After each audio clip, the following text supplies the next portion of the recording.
31 জানুয়ারি 2024 SBI তার x অর্থাৎ টুইটারের পেজেতে একটা পোস্ট করে, আর সেই পোস্টে লেখা ছিল যে 29 ফেব্রুয়ারির পর পেটিএম পেমেন্টস ব্যাংক সম্পূর্ণ বন্ধ হতে চলেছে।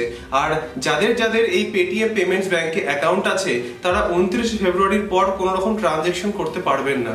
যাদের যাদের টাকা আছে পেটিএম পেমেন্টস ব্যাংকে তারা সেটা এখনই উইথড্র করে নিতে পারেন, কিন্তু 29 ফেব্রুয়ারির পর কোনো রকম ডিপোজিট আর উইথড্র কিন্তু হবে না। আরবিআই এর এরকম একটা সিদ্ধান্ত নেওয়ার জন্যই যারা যারা পেটিএম পেমেন্টস ব্যাংকের সফটওয়্যার অর্থাৎ অ্যাপ্লিকেশনটা ব্যবহার করতো তাদের মধ্যে একটা ভয়ের সৃষ্টি হয়।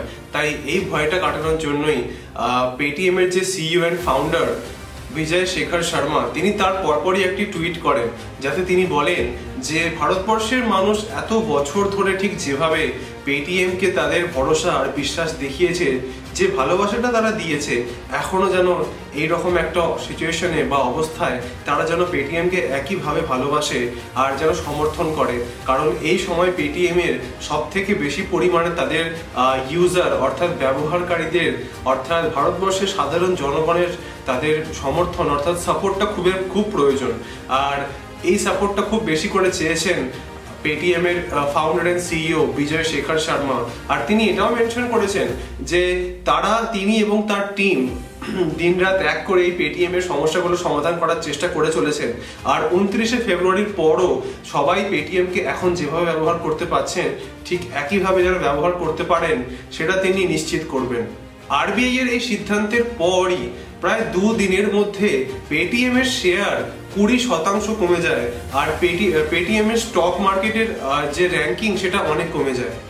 ভারতবর্ষের সব থেকে বড় ব্যাংক অর্থাৎ রিজার্ভ ব্যাংকের এইরকম একটা সিদ্ধান্ত নেওয়ার পিছনে মূলত দুটো কারণ আছে। এক হলো মানি লন্ডারিং আর দুই হলো কেওয়াইসি রিগার্ডিং সমস্যা।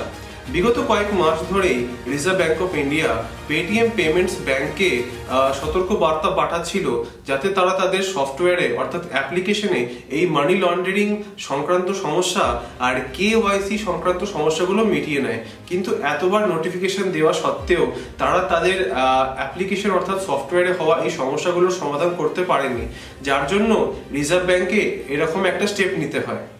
এত রকম সমস্যা থাকা সত্ত্বেও পেটিএম এর ফাউন্ডার সিইও বিজয় শেখর শর্মা তার টিমের সাথে বিভিন্ন রকম সংস্থার সঙ্গে পরামর্শ নিয়ে কাজ করে চলেছে যাতে পেটিএম এর এই সমস্যাগুলোকে সমাধান করা যায়। আর 29 ফেব্রুয়ারির পরও পেটিএম যেন একইভাবে সবার কাছে চলতে থাকে, ভারতবর্ষের মানুষ যেন পেটিএম করো কথাটা একইভাবে ব্যবহার করতে পারেন। তিনি তার টুইটের মাধ্যমেও এই পেটিএম করো কথাটাকে অব্যাহত রাখার জন্য সবাইকে একরকম ভাবে মোটিভেট করেছেন।